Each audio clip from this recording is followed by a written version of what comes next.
ನಮಸ್ಕಾರ ಸ್ನೇಹಿತರೆ, ಮಹಾದಾನಿ ಪ್ರೇರಣೆ ಕನ್ನಡ ಯೂಟ್ಯೂಬ್ ಚಾನಲ್ಗೆ ತಮಗೆ ಸ್ವಾಗತ. ಒಂದೂರಿನಲ್ಲಿ ಒಬ್ಬ ಚಮ್ಮಾರ ಇದ್ದ. ಆತ ಅಷ್ಟೇನು ಶ್ರೀಮಂತನಲ್ಲದಿದ್ದರೂ 2 ಹೊತ್ತಿನ ಊಟಕ್ಕೆ ಕೊರತೆ ಏನೂ ಇರಲಿಲ್ಲ.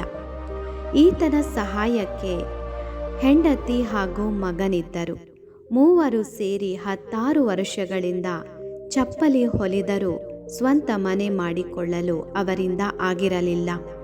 ಆದರೂ ಚಮ್ಮಾರ ಇದ್ದುದರಲ್ಲೇ ಸುಖವಾಗಿದ್ದರು. ಒಮ್ಮೆ ಚಮ್ಮಾರ ಚಪ್ಪಲಿ ಹೊಲಿಯುತ್ತಾ ಕುಳಿತಿದ್ದಾಗ ಸಾಹುಕಾರನೊಬ್ಬ ಅಲ್ಲಿಗೆ ಬಂದ.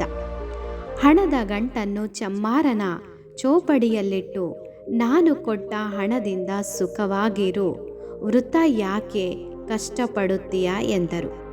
ಆದರೆ ಚಮ್ಮಾರ ಅವರ ಹೆಂಡತಿ ಮತ್ತು ಮಗ ಯಾರೊಬ್ಬರೂ ಸಾಹುಕಾರ ಕೊಟ್ಟ ಹಣವನ್ನು ಕಣ್ಣೆತ್ತಿಯೂ ನೋಡಿಲ್ಲ. ಬದಲಿಗೆ ಅವರು ತಮ್ಮ ಕಾರ್ಯದಲ್ಲಿ ನಿರತರಾದರು. ಕೆಲ ದಿನಗಳ ನಂತರ ಸಾಹುಕಾರ ಮತ್ತೆ ಚಮ್ಮಾರನ ಬಳಿ ಬಂದರು. ಏನೂ ಬದಲಾಗದ ಅವರ ದುಸ್ಥಿತಿಯನ್ನು ನೋಡಿ ಮರುಗಿದ. ನಾನು ಕೊಟ್ಟ ಹಣವನ್ನು ಏನು ಮಾಡಿದೆ ಎಂದು ಪ್ರಶ್ನಿಸಿದರು. ಆಗ ಚಮ್ಮಾರ ಶಾಂತ ಮನಸ್ಸಿನಿಂದ, ಸಾಹುಕಾರರೇ, ಕಷ್ಟಪಟ್ಟು ದುಡಿದಿದ್ದು ಮಾತ್ರವೇ ಕೈಗೆ ಹತ್ತುವುದು ಎನ್ನುವ ಸತ್ಯ ನನಗೆ ತಿಳಿದಿದೆ. ಆ ಕಾರಣ ನೀವು ಕೊಟ್ಟ ಹಣದ ಗಂಟನ್ನು ಹಾಗೇ ಇಟ್ಟಿದ್ದೇನೆ. ನನ್ನ ದೃಷ್ಟಿಯಲ್ಲಿ ಬಡವನಿಗೆ ಮಾತ್ರ ಹಸಿವಿನ ಬೆಲೆ ಗೊತ್ತಿರುತ್ತೆ. ನಿಜವಾದ ಸಿರಿ ಅದರಲ್ಲೇ ಇದೆ ಎನ್ನುತ್ತಾರೆ. ಅಪ್ಪನ ಮಾತಿಗೆ ಮಗ, ಧರ್ಮ ಪತ್ನಿ ಧ್ವನಿಗೂಡಿಸಿದರು.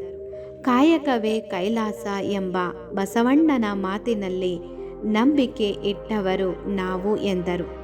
ಆಗ ಸಾಹುಕಾರರು ಕೀಳಾದ ಚಮ್ಮಾರ ವೃತ್ತಿಯನ್ನು ಮಾಡುವ ಬದಲು ಚೆನ್ನಾಗಿ ದುಡ್ಡು ಬರುವ ಬೇರೆ ವೃತ್ತಿಯನ್ನೇಕೆ ಮಾಡಬಾರದು ಎಂದು ಪ್ರಶ್ನಿಸಿದರು. ಸಾಹುಕಾರರ ಮಾತಿನಿಂದ ಚಮ್ಮಾರನಿಗೆ ಸಿಟ್ಟು ಬಂತು. ಸ್ವಾಮಿ, ಯಾವುದೇ ವೃತ್ತಿಯೂ ನಿಕೃಷ್ಟವಲ್ಲ. ಕಾಯಕದಲ್ಲಿ ಶ್ರೇಷ್ಠ ಕನಿಷ್ಠ ಎನ್ನುವ ಭೇದವಿಲ್ಲ. ಕಾಯಕ ಮಾಡುವವರ ಭಾವನೆ ಶ್ರೇಷ್ಠವಾಗಿರಬೇಕು ಅಷ್ಟೇ ಎಂದ ಚಮ್ಮಾರ. ಚಮ್ಮಾರನ ಕಾಯಕ ನಿಷ್ಠೆಯನ್ನು ಕಂಡು ಸಾಹುಕಾರ ಕ್ಷಣ ಕಾಲ ವಿಸ್ಮಿತನಾದ.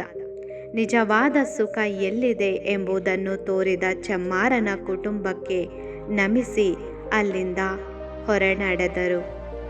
ಓಕೆ ಸ್ನೇಹಿತರೆ, ಇಂತಹ ಮತ್ತಷ್ಟು ಕಥೆಗಳಿಗಾಗಿ ನಮ್ಮ ಚಾನಲನ್ನು ಸಬ್ಸ್ಕ್ರೈಬ್ ಮಾಡಿ. ನಮಸ್ತೆ.